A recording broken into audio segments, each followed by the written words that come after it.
Oke guys, assalamualaikum warahmatullahi wabarakatuh. Kembali lagi guys di YouTube channel gua, di Rizky Triwidianto Vlog. Oke, jadi pada kesempatan kali ini gue pengen sharing aja guys beberapa pengalaman gua tentang kefarmasian guys.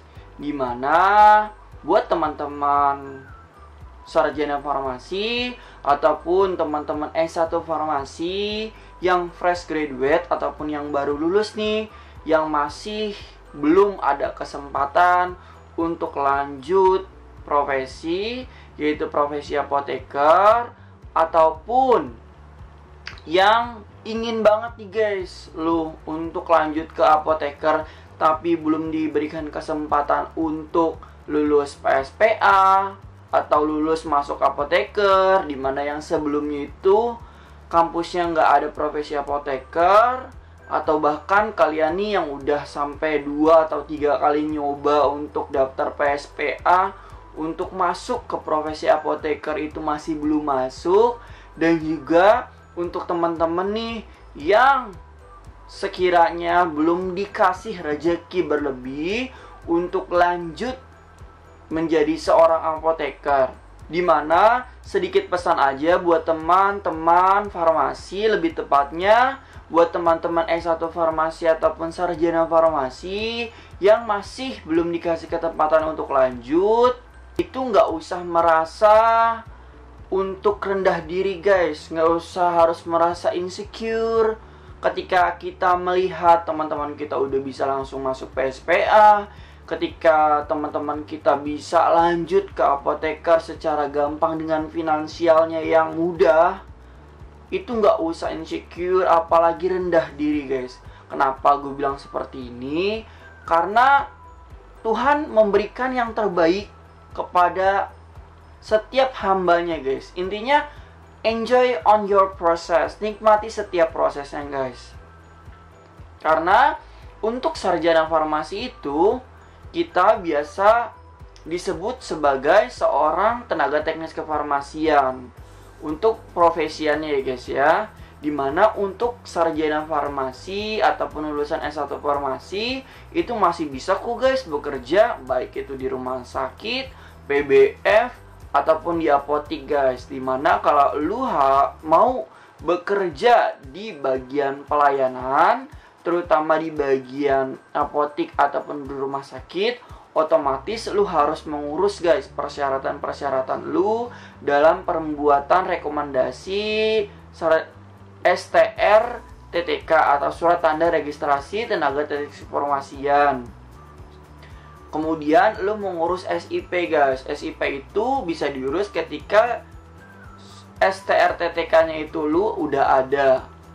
Jadi seperti itu. Bisa juga kok guys untuk bekerja di bagian pelayanan. Dan juga ketika kalian malas untuk mengurus STRTTK ataupun nanggung, gue pengen kerja dulu di pabrik selama 1 tahun, ya kalian juga bisa menjadi QC, QA, R&D di bagian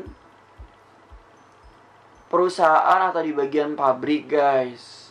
Jadi seperti itu guys intinya. Istilahnya nggak ada salahnya kok kita untuk mencoba hal-hal baru dari bawah dulu guys. Misalnya ketika kalian S1 farmasi, intinya nggak usah yang namanya itu untuk malu guys.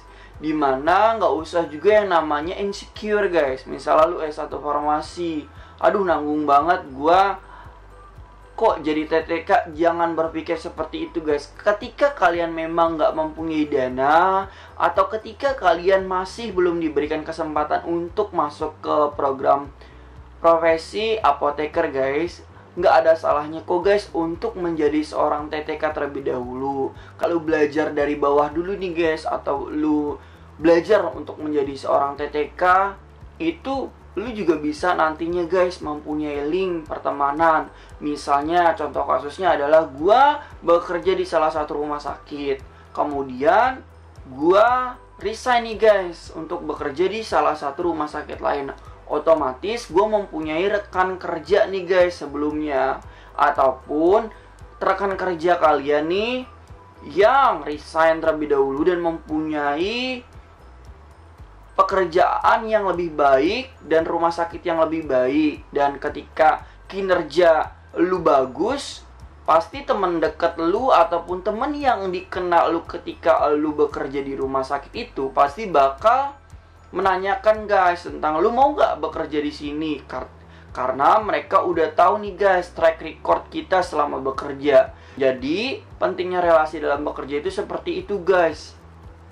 Gak ada salahnya juga kok guys untuk kita bekerja terlebih dahulu untuk menjadi seorang TTK guys. Intinya gak usah insecure atau minder ketika teman-teman lain udah maju lebih dahulu. Gak usah ngebandingin proses kita dengan proses orang lain guys. Bisa jadi mereka ketika lulus apoteker terlebih dahulu, itu mereka untuk mendapatkan pekerjaan itu lebih sulit guys dibandingkan kalian nih yang sarjana farmasi ataupun S1 farmasi sebagai TTK yang ingin bekerja di rumah sakit itu lebih mudah gitu guys.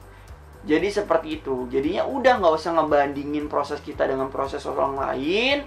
Maju aja ke depannya. Ketika memang untuk setahun ataupun 2 tahun kita mempunyai rezeki berlebih, nggak apa-apa untuk berkuliah, melanjutkan pendidikan kita sebagai seorang profesi apoteker. Dan atau bisa juga lanjut untuk menjadi seorang magister farmasi, ataupun bisa menjadi dokter farmasi. Itu terserah kalian. Ketika kalian mempunyai keinginan for desire to do something, ketika kalian pengen banget sebenarnya untuk belajar lagi tapi kalian masih belum diberikan kesempatan untuk mencapainya, nggak usah ngebandingin proses kita dengan proses orang lain. Fokus aja guys. Misalnya kita bekerja dulu, ya udah nabung 1-2 tahun atau 3 tahun. Kemudian ketika kita masih mempunyai hasrat untuk ingin melanjutkan sebagai seorang apoteker, nggak ada salahnya untuk melanjutkan untuk menjadi seorang apoteker. Jadi seperti itu. Dan juga buat teman-teman yang lagi mau masuk uji saring PSPA apoteker, baik itu di perguruan tinggi negeri ataupun perguruan tinggi swasta seperti ITB, lalu ada UI, Unpad, dan lain sebagainya, universitas Bonafit. Itu misalnya kalian masih gagal juga, nggak ada salahnya kalian untuk belajar terus guys. Dimana ketika kalian belajar terus juga, itu merupakan fondasi kalian juga untuk bisa masuk ke PSPA yang kalian ingin masukkan. Tapi nggak ada salahnya juga kalian sebelum ataupun ketika kalian mau lanjut ujian saring masuk, ketika kalian mempunyai free time, gak ada salahnya juga untuk terlebih dahulu mempunyai pengalaman dalam bekerja terlebih dahulu guys. Karena perlu digarisbawahi bahwa dalam bekerja dan dalam dunia pendidikan itu sangat amat berbeda guys. Jadi seperti itu. Inti dari video kali ini adalah nggak usah ngebandingin diri kita dengan dari orang lain. Nggak usah pernah ngebandingin proses kita dengan proses orang lain. Otomatis pastinya kita nih guys, pasti di sosial media teman-teman pada update status tentang masuk apoteker ataupun yang lain sebagainya, yaitu ya sebagai acuan kalian atau sebagai pacuan bahwa lu juga bisa kok guys untuk nabung untuk bisa lanjut ke program apoteker dengan uang lu sendiri guys. Udah intinya nggak usah ngebandingin.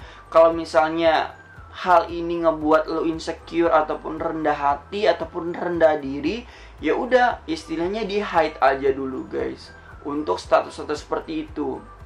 Intinya adalah nikmati aja proses yang kita jalani. Nikmati misalnya harus kerja terlebih dahulu 2, 3, 4 tahun, ya udah nikmati prosesnya, jalani setiap prosesnya. Ketika kalian misalnya masih gagal dalam ujian saring masuk PSPA, ya udah maksudnya tetap lanjutkan belajar kalian, tetap istilahnya jangan pernah menyerah dan terus lanjutkan perjuangan kalian. Jadi seperti itu intinya. Usah ngebandingin proses kita dengan proses orang lain, karena setiap proses memiliki waktunya masing-masing. Oke, jadi itu aja guys yang pengen gue sampaikan. Kurang lebihnya gue mohon maaf. Wassalamualaikum warahmatullahi wabarakatuh. Bye bye.